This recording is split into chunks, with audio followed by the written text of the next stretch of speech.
Uganda nno naye etabuse mu kutta bakadaama. Abantu b'e Uganda batabuse mu kutta bakadaama. Beevumbulidde omuze ogw'okutugumbula bankuba kyeyo.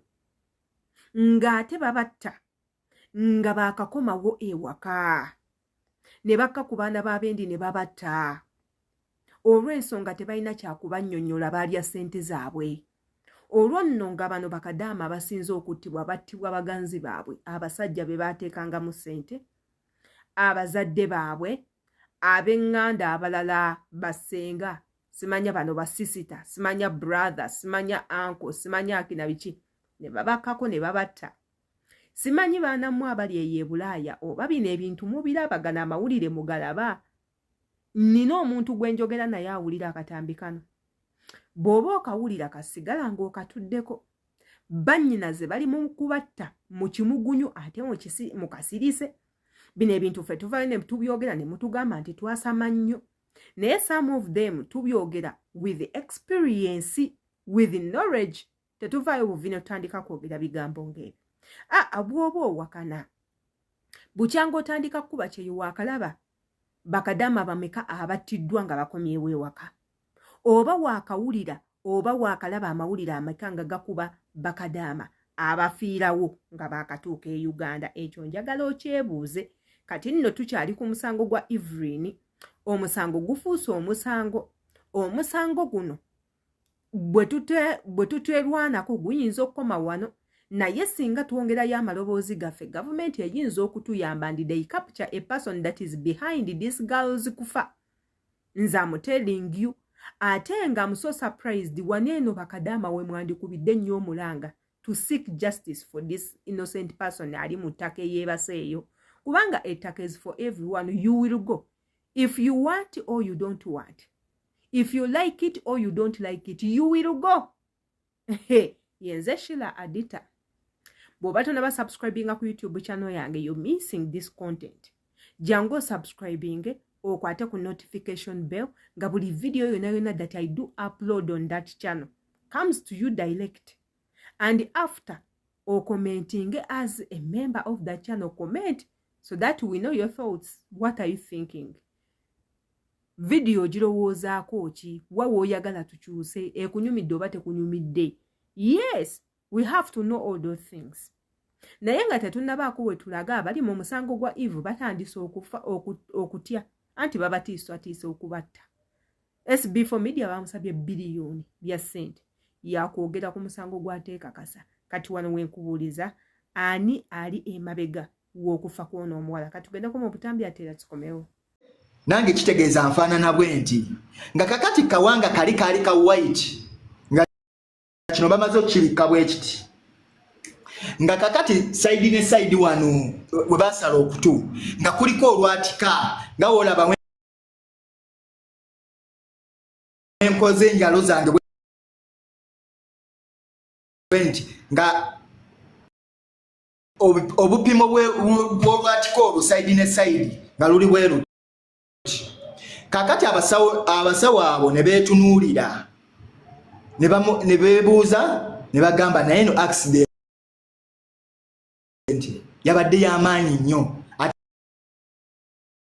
no accident yabadde accident mu lugonko. Nagenda okulaba Desire yange atudde emabega ng'omutwe guno aguteeka eno mabega mu bbuutu. Alfred eyo gye mulaba yatuweereza ng'omutwe guno omutwe gwa Desire Eva aguteeka mu bbuutu. Ate n'alaba Eva omutwe agugjeeyo aguyiteeka mu kadirisa ka Alfred akatono. Njagala ombuulire mwami Timo, obeera sayidi eyo gye sitamanyi oba oli mitala wa mayanja, nkiwa waliyo mu kika ky'emmotoka we weetegereza Alfred emabega terina kadirisa katono.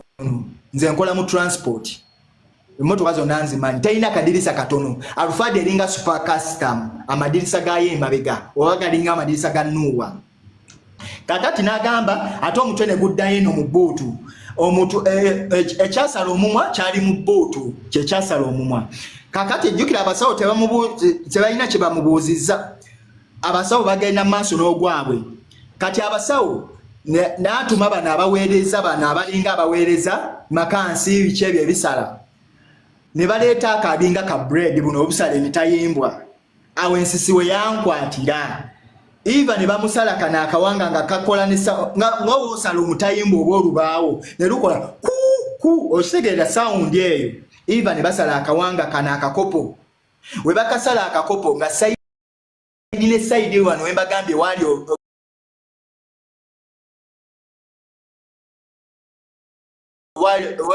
olwati ka ng'omusaayi gwetuzze ku bwongo abasawo abo ne bagamba ono yabadde talina kuwona kubanga ena accident engenderere yabadde y'amaanyi kati katojje musi n'atandika okugamba ate emmotoka teyabadde yatuwa emmotoka yabadde private car kati bali jukira abasawo tebalina kye bamubuuziza ayogera ebigambo bwe atamwattamwa kati omusawo n'amubuuza emmotoka yabadde ya gundi ya company car n'abagamba ate omuntu eyatuvuga mukwano gwange weeyo mumanyi okiwulira yagamba mukwano gwe ate olwagira yatugamba nti emmotoka eyabavuga yali private car balinga banyenya bunyenya mitwe we bamaliriza awo ku gundi akakakopo ne tudda wano we wati wano mu kifuba ne baleeta ebyo ebisala awo nanga mpulira ensisi awo nawona mpulira ensisi amaziga gampitamu nga naye nguma kumanya kukakasa Eva kikiddala ekyamuse accident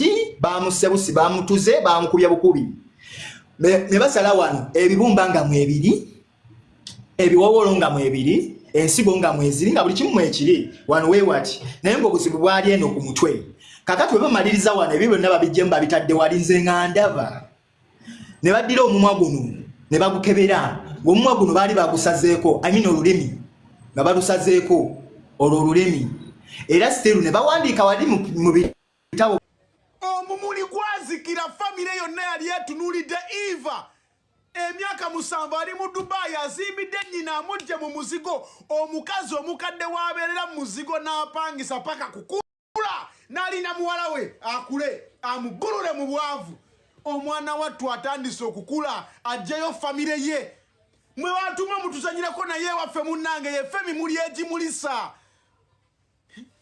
famire zaffe zitunuulidde ffe yeffe abaliyo ab'amaanyi yeffe abalina bye bakoze ng'okera ku makya ng'ozijambula mu bwensi eno omanye abantu ameka bobeera okotogedde bakugambako olyawo weepalawuda wekatu tolina bye weepalawuda 5 tolina bye weepalawuda olina abanene naffe tulina abanene ssebo olina abanene naffe tulina abanene otwejimbanga mojja kakasa tolina kyotugamba gwe nga tukubuuza bibuuzo gwe naawe yes yenze Sheila Adita saagala onneerabire yenze Sheila Adita tuli ku musango gwa Eve gwalaba akatambi kano omusango okwo ogulowoozaako ki who killed Eve ani yatta Evelyn baawe mukazi mujja abafamire memba bafamire ye oba mikwano ani yatta Eve omutuufu omusango gukyatulemya okusolovinga twaguvaako dda tuli kugwa agi naye nga guno gwe guyina amakulu bannange saagala mwerabire nti Eve yafa saagala mwerabire nti omwana oyo yattibwa saagala mwerabire nti omuntu yajja natta omwana oyo in the name of love n'amutta n'amugjawo Eve n'aleka kalina ennene gye yali azimbidde bazadde be mukazi wattu ng'akola tuya n'amanyi one day ajja kimeekinga akikube asule mu nnyumba y'ebirooto bye avuge ku mmotoka n'ebirala ate saagala mwerabire Sophie yali akolere Saudi Arabia yafa azimbye kalina so ebintu ebyo ndowooza mubitegeera bulungi so wano wengenda obbaleetera omukadaama munnammwe avuddeyo n'abagamba you people start shaving shave your heads musaleeko enviiri bwe mubeera mu biyumba ebyo togalangatana nakuza enviiri zisale and I also did bwe nali eyo nze nasala enviiri several times nga ndi eyo nzisalako ne nziteeka mu bbaaga yange nzisalako ne nziteeka mu bbaaga yange kiyamba some of you don't know naye enviiri ezo bannange bazikoleramu ebintu bingi abantu bemukolera first and foremost balogo okufa teri asinga Mwarabu mulogo Omwarabu ye muntu atuma empeta ng'erimu ejjembe ne likuyingira Omwarabu ye muntu akuwa ekyokulya ng'akuyingizaamu muzimu. Omwarabu ye muntu akuwa olugoye oba ka necklace oba akasaawa ng'akatumiddemu ebyokoola n'obyambala. Nabaleetyako story y'omwana omuwala mukama we yamugiftinga necklace n'efuuka necklace. Afuna ebirooto ebibi, necklace emusiiwa, necklace n'emuzimbya obulago, kati n'afuna eddookooli nga likomeeno. Ebyo byonna bintu byabaki? By'Abawarabu. Ne mbaleetyako omwana eyalinga mu nnyumba nga bw'akeera ku makya ennyumba ebeeramu ebisooto. Naye ng'ebisooto ebyo bibulira ku kiyiga ekimu, meaning walingawo omuzimu oguyingiramu eyo ennyumba. You people tuba tetubatiisa. Kamusooke mwewulireko akatambi k'ono omwana ate era tukomewo. Byogera ne mbivaako kubanga mbyogera bya bwereere kiri eri gy'oli. Tekuli nti nkusabye ssente okubikubuulira. Bw'oba omanyi oli ku kyeyo ku nsi yonna gy'oliko naddalamu abakola mu mayumba, bw'oba osobola muwulirize gambako munno, salako enviiri zo kankuddiremu. Bw'oba oli mu kiyumba ng'okola obwa house girl oba obwa kadaama yonna gy'oli, salako enviiri zo kubanga at the end of the day mwebikirirako ekitambaala. Tombuuza lwaki kyenoonyerezeeko. Bw'oba oyagadde nkikubuulira ojja kumbuuza mu tayimu, si byakwogerera wano. Bw'oba olina enviiri zisaleko ofune emirembe. Ekyo nkimaze. Ekyokubiri, woba oli ku kyeyo lyeyo mu kiyumba ky'oliko, omutima gwo ne gugamba eno emmere togirya, mwana wange togirya. Oba okitegedde? Guno mwezi it's November, ebintu biyitamu. Abagala okulya kanyama oba ntegeera, njagala mukozesa obwongo muntegeere bannange, nze saagala kukolera no tokote eno, muwulirize bulungi. Naye bwe njogera ebintu teekamu amagezi go amazaalo otegeere. Season eno November, juzi nabagamba naye lwakuba temuwulira. Season ya mijini, season ya abagala kanyama oba mukitegedde. Season abagala ku mawugwe, abagala kulya ku liver oba mutegeere. Ngamba mwe abaana bange bali mu biyumba mutegeere. So katolowooza nti maama abakoledde akamere akalungi mbwe emmere yino jangu olyeko nti naawe osaatuuka ogirye, sooka we ogisabireko waakiri gamba Katonda wange n'emmere wagwani. Oba mukitegedde? Abagambye omwana ono abagambye musaleeko enviiri. Abamu ku mmwe tukimanyi nti mwagala nnyo enviiri zammwe era bannange look at my hair, bannange my hair, look at my hair, I have beautiful hair, my hair is beautiful, and I use olive oil, and I use cloves, and I use this, I use rice simanya water, and I use rosemary, and I'm using cocoa butter, and I'm using byonna ogenda bikozesa. Yes, enviiri zo zirabika bulungi, naye are you safe? Byonna bikozese enviiri zo zirabika bulungi, naye are you safe with your hair? Are you sure mukama we enviiri zo zemusanyusa? Are you sure enviiri ezo z'otereka tewali asobola kukusoberera n'afunako oluviiri lumu we lutyo olugenda okumazaayo ensi eno? Are you sure? Oba gw'okanya bukanye, you see my hair, you see, era gula akuuma akasweiting enviiri, gula akuuma enviiri ziwanvuwe, era kola wano. Teeka, omanyi tulina abawi b'amagezi, ffe buli kimu tukimanyi naddala ffe abakolako ekyeyo. Buli kimu tukimanyi. Zoyinza n'okumbuuza eddagala eriwonya siriimu nga ndiyina Kadama yasooka okuvumbula eddagala eriwonya COVID-19. So when I come out ne kugamba kozesa kino na kino, I mean it. Oba with experience, oba with not experience, as long as it for me I've given you information, gwomanyi.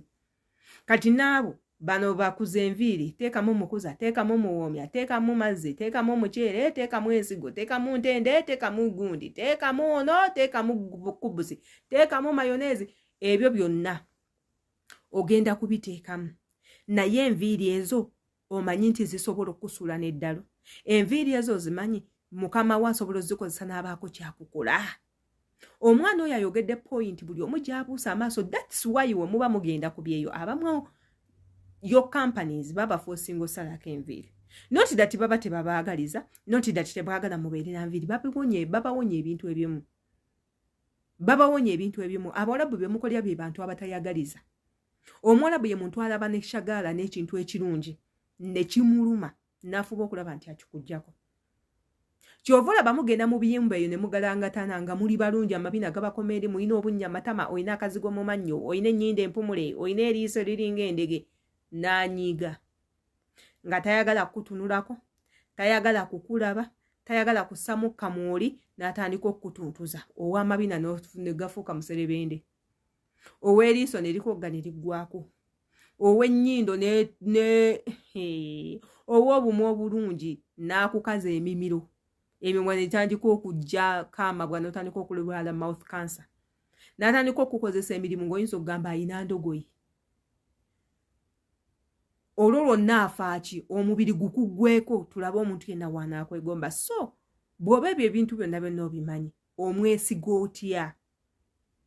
omwesiga otya kansanirira oluviri lukome eno n'abeera mu kisenge kyo buli ddakiika w'otoli n'akola bino n'akola biri you people mwegendereze omuntu ayinza okugamba akivaamu nnyinyi akiyita ekyato no this is not kyato ffe tujja ne tubabwa information okusinziira ku ebyo bye tuyitamu oba ne bannaffe abalala bye bakola ki bye bayitamu tuba tetuzze kunyumyako bunyumya nammwe kuwagala basanyusa bagamba bye mwagala kuwulira kubanga abamu ku mmwe mwagala nnyo owulira mmwe bye mwagala ne mwerabira information olumu egenda okukutaasa they are our new people our new interns abagenda eyo okukola naye nga they are green about some issues so wetuvayo ne tuzi enlightinga waneeno alondamu ku binaamugasa ebitamugasa n'abireka ndowooza namwe mwina okukola otherwise nze Sheila Adita I'm waiting for your comments in the comment box nja kuba nziyitamuko era one of you oba some of you I'll be giving you a thumb up nga mbaterako akatima okubeebaza embagala nnyo